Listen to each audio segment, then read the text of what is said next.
was a Christian, my entire life. I was born a Christian. And, as I got older, I started, I got into science, and then I started kind of questioning certain things about religion. Okay. And there's certain things like I still want to be a Christian, but I can't lie to myself and tell myself that I believe all the things in the Bible. And I'll give you one example. Okay, so if you picture creation where absolutely nothing existed, there's no laws of gravity, there's no laws of current flow, there's nothing at all, only God, and God creates everything, then you have to question, why did God create evil? Why did God create things to happen a certain way when God had all the power in the world to make it so evil wouldn't even be necessary? Some of the, like right now, I can't jump up in the air and fly up to the moon. So God did put limitations in his creation. So why are other things that are incredibly evil, why are they not limited by God? And also another thing is, if you want to look at the the free will argument, when everybody has a choice, but it's also a false choice if you're going to say, hey, you can do anything you want to do, but if you don't serve God, then you're going to go to eternal damnation, and you're going to be cast into the lake of fire for eternity. So it's not necessarily a actual choice. So you really don't have much freedom in how you live your life. And one last thing, and I'll let you rationalize some of this stuff. In terms of all of us being God's creations, God's children, why would you punish your children with eternal damnation when you know how flawed the human creation is, and the capacity for error in human judgment? So it's like, they wouldn't, knock a cup down or something, and then I punish them with burning in eternal fire and brimstone for the rest of eternity. It doesn't, it's hard to rationalize these things. Okay, so can I ask you in response some questions? Because that's the way I'm going to argue, is to compare our positions and our worldview. So let me answer your statements. First thing I would say is that you said, why did God create evil? We don't think evil is a creation, so we don't think it has any positive existence. Evil is first and foremost a privation, or a what you could say is non-being. And secondly, I would say there's also a further clarification as to what evil means, which is an act of the will. So now it becomes a question of why does God permit evil by beings that have the ability to will evil or good? And I would say, well, although I don't know in totality why God would permit it, the Christian worldview gives me a basis to know how there is good and evil.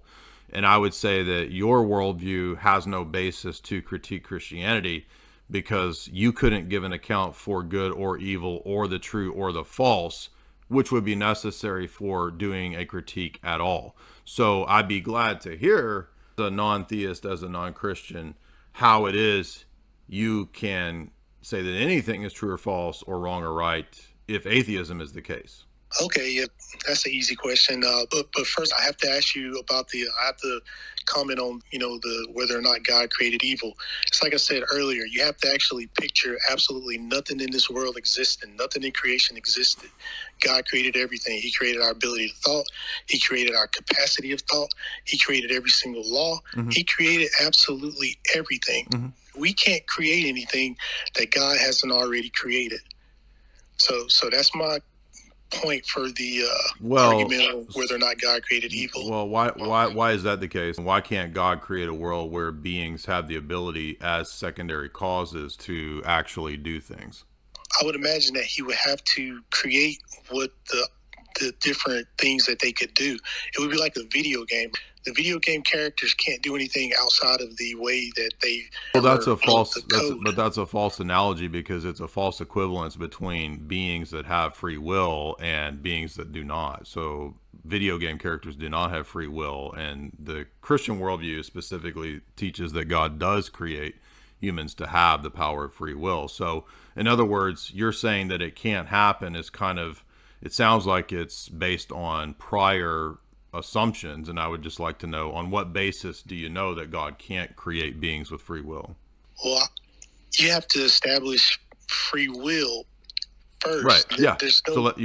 If you have a computer program, or if you have a robot, the robot doesn't know that a program's running. The robot thinks that the robot. He thinks he has free will, but technically, there's just a program running. Yeah, I'm familiar with the argument.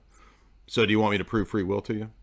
You can try. I mean, I've thought about it in almost every perspective, but I'd be interested. I think you're a very smart guy. So my argument for free will is that if free will does not exist, then knowledge is not possible, because the fact that you are arguing presupposes the ability to choose the true or the false, the good or the bad. And so argumentation itself presupposes the reality of free volition, choice, free will. I kind of disagree with that, because if you think about everything is a reaction to like cause and effect. Okay. So are your arguments reactions to cause and effect? Yes. Okay. I think everything is a reaction to, like, there was probably one initial movement. Okay. So you're not actually making an argument. So you're it could actually be a false belief that's totally wrong, but you're caused to believe and think that it's true. So it's possible that everything you're saying is a chemically determined. Everything you're saying could potentially be a chemically determined false belief. True. Okay. Then you're not making an argument. So at that point, given that presupposition that everything's determined and there is no free will, the very notion of truth and falsity is an incoherent concept. And thus, there's no such thing as argumentation. So you can't argue. And therefore, your position can't be true. But who's to say that we can't have this type of discussion and it's just predetermined? It's written into the script. The argument is that if that is the case, then knowledge and truth and falsehood, etc., would be impossible. So it's a self-defeating argument at this point. It's called the determinist fallacy or the naturalist fallacy. But you can put two computer programs and let them argue back and forth, and without an issue. But there's nothing true or false about it. That's the point. The whole computer programming system is based off true and false. No, it's not. Binary ones and zeros. You can't say that. You can't get out of the matrix in the system to be able to say that. If you're assuming you're part of the matrix too, because you just be determined to say a false belief. Yeah, so that's what we're trying to point out, is the notion of you saying this conversation can be true or false, or we're having agreement or disagreement, is meaningless. It's all determined. There is no truth or false given your presupposition, and therefore it's self-refuting to actually say that determinism could possibly be true. Therefore, by impossibility of the contrary, free will must be the case, given that you're assuming all these things. Right. And I think that we're both kind of like the same argument you're making toward me. It can also, be used toward you guys' argument as well. That no, it can't. How am I caught in the naturalist fallacy if I don't accept the presupposition of determinism in a naturalistic sense? Because you don't have to accept anything about physics for physics to still run its course. It does. Whether or not you accept it. But I'm asking you metaphysics questions. So it's not about physics. So you're assuming that physics is the same thing as metaphysics. What we're talking about are metaphysical issues that go beyond physics. So as an atheist, you're trying to say, well, but physics is determined, it's just cause and effect. But we just gave an argument from metaphysics about free will that shows that if you adopt the determinist presuppositions and worldview, you can't know that it's true. So your argument assumes that naturalism and determinism are true. If naturalism and determinism are true, you can't know that it's true, is the point. And that's a defeater. I can kind of see what you're saying, but it's still, in my opinion, there's just way too many things leading to, or at least leading me to believe that free will is not necessarily anything more than just, like a computer program running. It may be very complex at this point. Let me put it another way. So your position is X and ours is not X. But given your position that it's all determined, we're determined to say X just as much as you are to say not X. And there's no way to delineate between X and not X. So that's the defeater. X and not X, one's not more valid or invalid than the other, which is another illustration that your position's self-refuting. So, and your reply is you're saying we're wrong and that my position's correct. But if your position's correct, then both are equally determined. And no one is correct. What they are. Right. And so they're both equally valid. So that means something that is both, that you would say is both true and false, the same. Or something can be both true and false in the same way, which is nonsensical. I'm not saying that you guys are wrong or that I'm right. I'm just saying that it seems to me like the way no. So now you're trying to talk out of the argument. The argument was that determinism is true. So you did make that argument. Well, I'm arguing for it, but I'm not saying that I'm absolutely right. I'm not, my mind isn't closed at this point. That's why I'm talking to you guys, right, and asking the question. But from my perspective, it looks more like everything's acting on cause and effect. So if the first argument fails because determinism is self-refuting via the naturalist fallacy, the determinist fallacy, then what are the things that you say makes it look like it? Well, I mean, I don't necessarily agree with you that it failed either, but I don't want to argue with you guys. Explain you guys how. Both kind of agree with it, so I'm just. It's a really important argument. You can say I don't agree, but you grasp what the argument is. Obviously, right. We can't move forward. Right, but I'm just saying you can easily create a computer program that argues back and forth. I mean, so that, in my opinion, destroys your argument. So, do you understand that that's not a reply, because it doesn't matter if you say that? That's just stating what you already think is the case. So, how does that answer the objection that we offered? The objection is that if it's the case that everything is determined, you could never know it. And you're replying by saying, but everything's determined. Why could you never know it? Because it's a defeater. It's a self-contradictory argument to say everything is determined, but I know it's true that everything is determined. For example, your position would be determined. So you couldn't actually know if that were true, because you'd have to know if it weren't true as well. So there's no way to know the true from the false. Do you understand that you've surrendered the possibility of debate and argumentation by arguing this? That's the point. And like I said, another defeater is, if everything is determined, you could be determined to believe that false beliefs are actually true. In other words, you could be determined to be deceived. So according to determinism, how do you get out of that problem? It's a box. How are you out of the box? In either way, we would both be in the box. I don't adopt determinism. I'm not arguing determinism. Determinism puts you in a box, is what Jay is saying. We don't buy into determinism, so we're not in the box. So you don't believe that you don't something that's false to be actually true.